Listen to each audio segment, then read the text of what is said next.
Out here on my porch the Friday before Memorial Day. Just want to talk to you guys for a minute about the importance of having a good producer. This is one of those things I think a lot of you know about but don't necessarily act on, right? Because I think that you get to the studio, you have these songs you've worked on for months and months, if not years, and you really want to have them come out the way you wrote them. And I get that. But that being said, paying a producer is basically paying a goddamn professional songwriter to sit down and tell you, here's an outside voice that maybe has a little bit of perspective you don't have.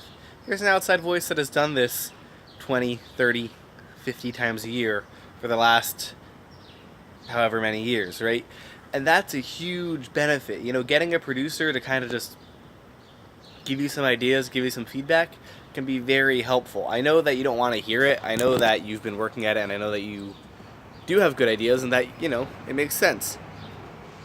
But the bands who make sure to get a producer who cares and who's going to help them grow their whatever and who is part of their genre, not only does having that seal of approval and that name brand association that you can get with having like, I don't know, Andy Patterson from Sub Rosa do it, or Kurt Bayou from, you know, Converge. Like, if you go out and do that, then you're getting this other element, and you're getting the ability to kind of expand your brand and have people who might not have heard about you before check you out, and, you know, kind of the idea that hopefully your product is going to be better. It doesn't always work out with producers. I'm not going to lie and say that producers are the answer to every band's issues, right? But if you have a good one, and you have one you already have a relationship and you know you get along with and who you can make some shit happen with, and who isn't afraid to get in there and tell you, here's what you're doing wrong, here's how to be better, you know, then it's really a boon.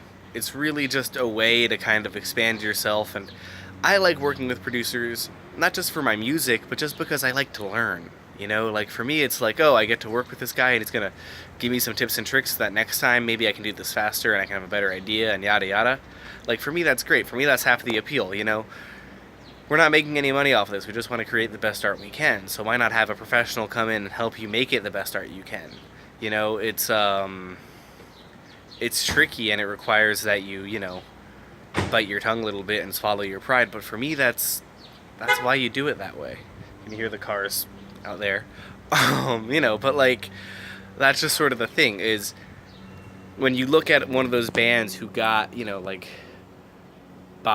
Rick Ross to produce them, or Bob Rock, and sort of the huge step forward they made when they got those producers, it makes you kind of realize, oh, maybe I should do that. Maybe, you know, I do have to shell out, and that sucks. But maybe there's a reason people shell out for producers, and there's a reason you have these producers who make all this money. I'm not saying that you have to go get the most expensive name brand producer you can find, but at least try to find some outside perspective who, you know, will give you an honest critique on your work and help you create something more powerful and more meaningful, and use their expertise to help grow your vision. You know what I mean? I hope that makes sense. Enjoy your Memorial Day.